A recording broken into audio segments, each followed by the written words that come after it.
सुबह सुबह की धुंध मैंने आपको दिखाई और ऑफिस पहुंच गया। यहाँ पे दोपहर में बहुत ही खिली हुई धूप है और इसके साथ मैं स्वागत कर रहा हूँ आपका the Thakur family vlogs Mithila में। सुंदर सी ये धूप मुझे तो बहुत सुहाती है यहाँ, क्योंकि हल्की हल्की ठंड रहती है हवा में और धूप आ जाती है ना, तो बहुत अच्छा लगता है। आप छाए में रहते हो तो कुछ ज़्यादा ही आपको ठंडी सी लगने लगती है, हालांकि बहुत ही ज़्यादा कड़क धूप है। सुबह जो फॉग था ना, तो मुझे ऐसा लग रहा था कि आज तो फॉल हो ही जाएगा, स्नोफॉल देख के ही जाएंगे हम यहाँ से। तो मैं आपको बताऊं भाई लोगों, बहुत ही दुखी भरे मन से कहना पड़ रहा है मुझे कि आज मेरा ये सेकंड लास्ट डे है यहाँ पे मेरे ऑफ़िस में।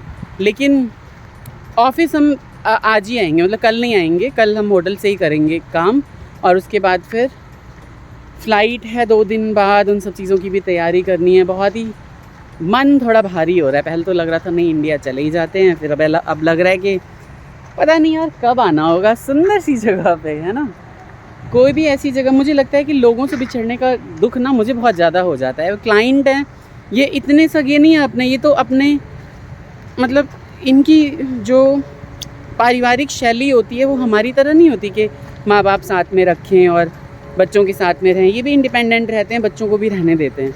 लेकिन मुझे तो भाई बहुत लगाव हो जाता है सबसे। तो हमारी क्लाइंट ने आज लंच अरेंज किया था हमारे लिए, बहुत ही टेस्टी से पिज़्ज़ा थे। उसे पता था कि ये लोग के हिसाब से, मतलब क्योंकि यहाँ पे पोर्क और बीफ ही मिलता है बहुत ज़्यादा खाने के लिए, इसलिए फिर उन्होंने हमारे लिए पिज़्ज़ा रखा था वेज। टेस्टी सा लगा मुझे, बहुत ही अच्छा। मैंने 2 स्लाइसेस खाई, बड़े बड़े स्लाइसेस होते हैं यहाँ पे, और मेरा डिनर भी कंप्लीट हो गया उसी में, ऐसा लग रहा है। हाँ, लेकिन रात में अगर भूख लगेगी तो 2 रोटी बना के खा लिया जाएगा। कल बनाई थी मैंने दाल मखनी, इतना सारा घी लाया था मैंने, सारा उस दाल में डाल दिया। क्या ही मज़ेदार बनी थी मैं आपको बताऊं। और एक चीज़ और कि हमारे मित्र जो हैं वीरेश, वो लाए थे चिंग्स का वो टोमेटो का केचप। मैंने वो डाल दी थी दाल में, और वो दाल जो है ना एकदम ही मज़ेदार बन गई थी, टैंगी सी, मैं बता नहीं सकता। मैंने तो पूरी दाल खा ली। देखिए आपको ये दृश्य आपको भी बस ब्लॉग में ही देखने को मिलेंगे फ़िलहाल यहाँ के लिए। तो हम निकल रहे हैं भाई, है ना। मैंने कहा कि आज लास्ट डे है यहाँ पे, तो ऑफिस में बैठ के मैं बोलूँगा 2-4 फ़ोटोज़ वगैरह भी खिंचवाते हैं। पोस्टिंग कुछ नहीं की है, मार्केटिंग में रह गए हम, खाना बनाने में रह गए, ठंड में रह गए, आने जाने में रह गए। यहाँ कैब भी नहीं बुक होती। पोर्ट्समिथ छोटा शहर तो नहीं है, लेकिन यहाँ पे कैब की फैसिलिटीज़ उतनी ज़्यादा अच्छी नहीं है। चलिए आज मैं आपको इन गीज़ गूज़ बत्तख जो भी आप बोलें, उनसे मैं आपकी भेंट करवाता हूँ। प्यारी ये बत्तखें जैसे ही मुझे देखेंगी वैसे ही सब पानी में हो लेंगी। देखिए सब पानी में चली गई। मतलब आप इनका ज़मीन पे पानी और यहाँ पे बैठी हुई हैं आराम से, मैंने बिल्कुल डिस्टर्ब नहीं करूँगा। बहुत सुंदर लगती है मुझे ये प्रजाति ना इनकी। मैं तो बत्तख ही बोलूँगा, गूज़ बोलते हैं, गीज़ बोलते हैं, जो भी बोलते हैं, ठीक है। बहुत ही बढ़िया। वहाँ तो पूरा जमावड़ा हो रखा है एकदम। तो भाई लोगों, हर शुरुआत का ना एक अंत होता है। रोने धोने के साथ जो मैंने शुरुआत की थी इस सफ़र की, रोने के साथ ही ख़त्म कर रहा हूँ, क्योंकि मैं ना थोड़ा सा इमोशनल सा बंदा हूँ। मुझे थोड़ा इमोशंस आ जाते हैं कि देखो आप यहाँ आए, 15-20 दिन रहे, उसके बाद आप वापस जा रहे हो। ऐसा लगता रहता है जैसे, है ना, कुछ तो मेमोरीज़ आपने छोड़ी हैं यहाँ से बहुत सारी मेमोरीज़ आप ले भी जा रहे हो। हाँ, कैब राइड मैंने ऑर्डर दे दिया, लिफ्ट चलती है यहाँ पे और वो आ रही है करीब 13 मिनट में। तो मैंने कहा तब से मैं आप लोगों को बता दूँ कि मेरा ऑफिस आने का ये झंडा ये आधा झुका हुआ है यूएस का, क्योंकि किसी की डेथ हो गई है मेरी, तो इसलिए हर जगह झुका हुआ है आधा झंडा। तो ये जो मेरी शुरुआत हुई थी सुंदर सी यूएस की ट्रिप की, मुझे जीवन ने बहुत सारे चांस दिए थे लेकिन नहीं हो पाया था आज तक। तो मुझे लगता था कलंक है मेरी ज़िंदगी पे। पहले यूएस का चांस गया, उसके बाद फिर लंदन का चांस गया, उसके बाद फिर हांगकांग का चांस चला गया। मतलब चांस ही चांस चले गए। भाई इतने पैसे तो नहीं है मेरे पास कि मैं हर जगह खुद जाके घूमूं, 15-15, 20-20 दिन रहूं, है ना। कोई कहीं जाता भी है तो कितने दिन रह लेगा, बड़ी मुश्किल से 3-4 दिन रह लेगा, उससे ज़्यादा तो नहीं रहेगा। तो यही था, मुझे ऐसा लगता था कि भाई चले जाऊं एक बार, जो ये धब्बा जो है ना ये धुल जाए। श्री हरि नारायण ने देर से कृपा की, लेकिन उन्होंने कृपा की।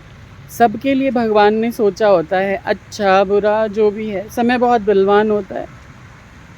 तो हमारे लिए भी सोच लिया, भेज दिया यहाँ पे। इतनी सुंदर, ऐसे तो पता है 1 हफ्ते में ही बोरियत होने लगी थी, और इतना सुंदर है यहाँ पे हर चीज़। घूमने आते थे हम लोग, 1 राउंड तो मैं रोज़ लगा के जाता था, चाहे कोई मेरे साथ आए या ना आए, है ना। और काफ़ी दिन मैंने व्लॉगिंग की यहाँ से, काफ़ी दिन व्लॉगिंग नहीं की यहाँ से। देखिए आपको दिखाता हूँ, ये बत्तखें अभी भी क्या कर रही हैं, किलोल मार रही हैं यहाँ पे। ये देखिए सुंदर सी बत्तखें यहाँ पे अपने बच्चों के साथ यहाँ पे जो है वो उड़ान भरती हैं। कभी कभी यहाँ पे इसके अंदर पानी में खेलती रहती हैं, कभी कुछ करती रहती हैं, कभी कुछ करती रहती हैं। मुझे तो बहुत ही ज़्यादा पसंद आया यहाँ का पूरा एटमॉस्फेयर। अच्छा गूज़ या गीज़ हैं ये, बत्तख बोल देता हूँ बार बार, है ना। पूरा ही सुंदर है यहाँ पे, बहुत ही अच्छा। तो इन बत्तखों को देख के याद आता है, गीज़ गूज़ को देख के याद आता है कि ये भी माइग्रेट करती हैं, ये भी, इन्हें भी जहाँ जहाँ अच्छा लगता है। सर्दियों में ये गर्म प्रदेशों में चली जाती हैं, ठंड, और फिर गर्मियों में जो है ये ठंडे प्रदेशों में चली जाती हैं। उसके हिसाब से अपना इनका साइकिल होता है, वहाँ अंडे देती हैं, बच्चे निकलते हैं, उनको पाल के फिर दूसरी जगह ले जाती हैं। फिर वो माँ बाप जो सीखते हैं वो चलता रहता है अपना, और तभी तक इनकी प्रजाति जो है वो टिकी हुई है। इसी तरह मनुष्य भी है कि हम अपने तरीके से अपने बच्चों को जैसा सिखाएंगे वैसा कल को बच्चा हमें रिज़ल्ट देगा। केशु कार्तिक सब इतने इमोशनल है मेरे लिए, मुझे पता है कि मैं आया होऊंगा तो केशु को तो बिल्कुल ही बुरा लगा होगा, कार्तिक को ही बुरा लगा होगा। कार्तिक फिर भी थोड़ा प्रैक्टिकल है, लेकिन केशव नहीं है प्रैक्टिकल। केशव थोड़ा सा इमोशनल है मेरी तरीके से, थोड़ा मुँह फट है मेरी तरह। और क्या बताऊँ, अच्छा नहीं लग रहा है बिल्कुल भी। आना था तो भी रोना आ रहा है, जाना था तो भी रोना आ रहा है। लोग कहेंगे भाई क्या हिसाब है ये बता दे पहले। ठंडी ठंडी हवा चल रही है, अब तो शाम हो गई है और शाम को यहाँ पे बहुत ही ठंडी ठंडी हवा चलने लगती है। इन पेड़ों को 2-3 हफ्ते बाद ये पेड़ जो है ना ये सारे अपने पत्ते गिरा देंगे, और ये मेपल लीव जो है ना ये सारी की सारी इतनी सुंदर लगने लगती है, सैफरन कलर की हो जाती हैं। अभी से होने लगी हैं बहुत जगह पे, तो थोड़े दिनों में ही ना ये फॉल स्टार्ट हो जाएगा, और उसके बाद फिर स्नोफॉल चालू हो जाएगा।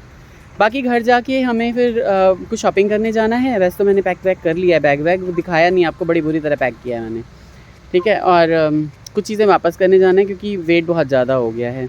क्या चाहिए होता है, कैसे चाहिए होता है, हम हवाई जहाज़ में सफ़र कैसे करें, मैं ना एक अलग से वीडियो डालूँगा इस चीज़ के लिए, बनाऊँगा खुद ही, पॉइंट लिखूँगा कि मुझे क्या क्या दिक्कतें हुई थी, और वो सारी चीज़ें आपको बताऊँगा। और आप भी क्वेश्चंस कर लेना, जितने भी आपको करने होंगे मैं सबके रिप्लाई दिया करूँगा। कैब का वेट करते करते मैंने कहा मैं एक बार और इन सब चीज़ों को दिखा दूँ। मुझे पता है आप लोग बोर हो गए होंगे देख देख के, लेकिन ये सुंदर फूलों को दिखाने से मैं कैसे रोक सकता था भाई। बहुत ही ज़्यादा सुंदर थे, बता नहीं सकता। अमेजिंग, ऐसा गुलदस्ता फूलों का, भगवान जी हम लोगों के यहाँ लगा देना, मज़ा ही आ जाए। बड़ी सी गाड़ी में लास्ट राइड है ऑफिस से घर के लिए।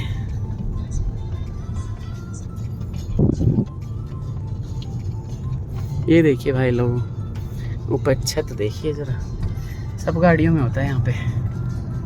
सुंदर सड़कें, बस कवर कर रहा हूँ क्योंकि बॉस्टन में अगर कुछ कवर कर पाया तो ठीक है, नहीं तो क्या ही कह सकते हैं। मेपल लीव से सुंदर सुंदर, बहुत ही अच्छे लगते हैं मुझे तो। हिस्टोरिकल बिल्डिंग्स हैं यहाँ पे, हमारी तरह नहीं कुतुब मीनार जैसी, लेकिन हैं। और यहाँ पे ऊपर नाव और गाड़ी और पता नहीं क्या क्या बांध के जाते हैं लोग झीलों में और सैर करने के लिए। बहुत ही बढ़िया है यहाँ के लोगों का हिसाब किताब, किसी की केयर नहीं करेंगे, अपना करते रहेंगे बस।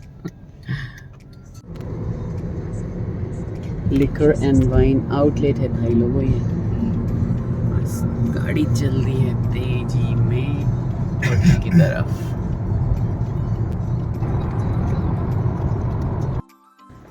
तो भाई राइड लेके आ गए हैं हम ऊपर होटल में। नीचे से कॉफ़ी ले लिया मैंने, ये देखिए पीछे कॉफ़ी रखी हुई है, इसको हल्का सा गर्म करूँगा और उसके बाद पी लूँगा। और अभी भी शायद सफाई करके गए हैं ये लोग, और ये सारा का सारा आप देख रहे होंगे। अच्छा थोड़ा बहुत सरफ आ भी रहा है बाहर, तो क्या होता है ना कि ये बर्तन धोने के लिए रखे गए हैं, और कमरा एकदम साफ़ कर रखा है। ये देखिए पूरा सोफ़ा वोफ़ा, तो वीरेश भाई का कमरा, वीरेश भाई ने पैंट पूंट निकाल दिया। और इधर दिखाता हूँ मेरा कमरा, ये पूरा टॉयलेट साफ़ करके, और ये सारा वॉश बेसिन वगैरह चमका के गए हैं एकदम। हर चीज़ चमका ही रहता है, मैं तो गंदगी वैसे भी नहीं फैलाता। टॉवल वगैरह सब रख के गए, जैसे कि पता नहीं और कितने दिन रहना है मुझे यहाँ पे। मैं तो एक टॉवल 2 दिन चला लेता हूँ, है ना। कुछ चीज़ें मुझे वापस करनी है जो मैंने रखी हुई टेबल पे, क्योंकि मेरा सामान भारी हो गया है और खिली हुई धूप है, सुबह से बिल्कुल ही नज़ारा अलग है। तो मेरा एक्सपीरियंस ये कहता है कि जब भी आप यूएस आए ना, तो आप आओ यूएस अक्टूबर लास्ट में आओ, अक्टूबर एंड में आओ। अक्टूबर एंड में आने के बाद ना आपके पास बहुत सारे ऑप्शंस अवेलेबल होंगे। आप ये फॉल भी देखोगे, यानी पत्ते पे जो है वो नारंगी होके झड़ जाते हैं। इसके बाद आप स्नोफॉल भी देख सकते हो, है ना। तो बहुत ही अच्छा मौसम रहता है यहाँ। फ़ोटो अच्छी आ रही है, ले लेता हूँ एक। ऑफिस से आने के बाद मैंने चेंज कर लिया है, 2-4 फ़ोटो वोटो खींची हैं कमरे में। सुंदर साफ़ सुथरा हो रखा था रूम। और अभी हम जा रहे हैं, हम बर्लिंगटन जा रहे हैं। एक आध सामान वापस कर दूँ, क्योंकि मेरा 23 किलो से ना ज़्यादा हो गया दोनों बैग।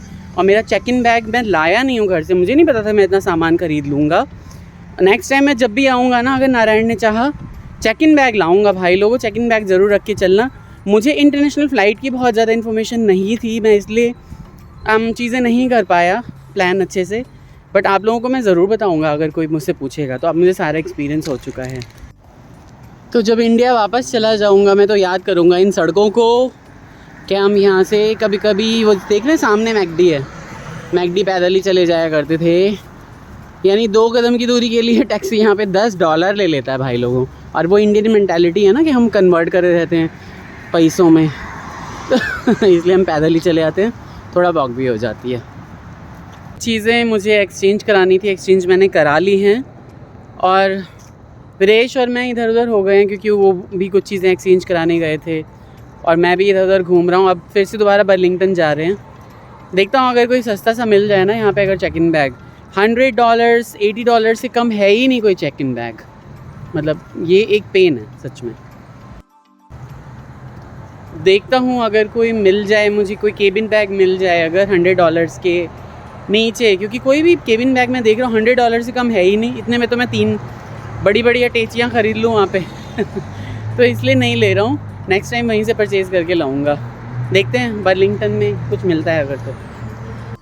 हमारे होटल के पास ही, रेजिडेंस इन के पास ही कुछ बहुत ही ज़्यादा सुंदर सुंदर यहाँ पे जो है ना आपको मॉल्स मिलेंगे, शॉप्स मिलेंगी। यहाँ पे जो ये ओशन स्टेट देख रहे हैं ना, ये ओशन स्टेट जॉब लॉट, यहाँ पे मैं आया था, कुछ चीज़ें यहाँ से परचेज़ की थी। प्रशांत ने, मैंने नहीं की थी। मेरा तो बैग भाई लोगों वैसे ही भर गया, 23 किलो के 2 बैग भर गए। मैं तो सच में परेशान हूँ, मुझे किसी ने गाइड नहीं किया, अदरवाइज़ मैं तो आता। BJ's भी बहुत अच्छा है, लेकिन हमारे पास प्रायोरिटी पास नहीं है। इनके पास मेरे ख्याल से मेंबरशिप कार्ड रहना चाहिए, तो ही आप कुछ अच्छा ले सकते हो। और जाते वक्त इधर भी दिखाएंगे, शायद मैंने ये शॉप्स दिखाई थी आपको पहले भी। मैं तो इतनी सारी शॉप्स मेरा नाम भी भूल जाता हूँ। इतनी रोशनी के बीच में HomeSense, Burlington, Mattress Firm और ना जाने क्या क्या यहाँ पे जो है ये शॉपिंग का सारा जो हब है, सब खिलखिला रहा है एकदम रोशनी से। हालांकि बहुत ज़्यादा भीड़ नहीं है, क्योंकि पोर्ट्सस्मिथ में तो वैसे ही बहुत छोटा टाउन है। लेकिन मैं पता है उदास हो गया हूँ। ठंडी हवा चल रही है, एकदम ठंडी। उदास इसलिए हो गया हूँ क्योंकि मुझे ऐसा लग रहा था भाई लोगों के ना थोड़ा सा टाइम, मुझे ऐसा 1 हफ्ते बाद तो सच में बोर हो गया।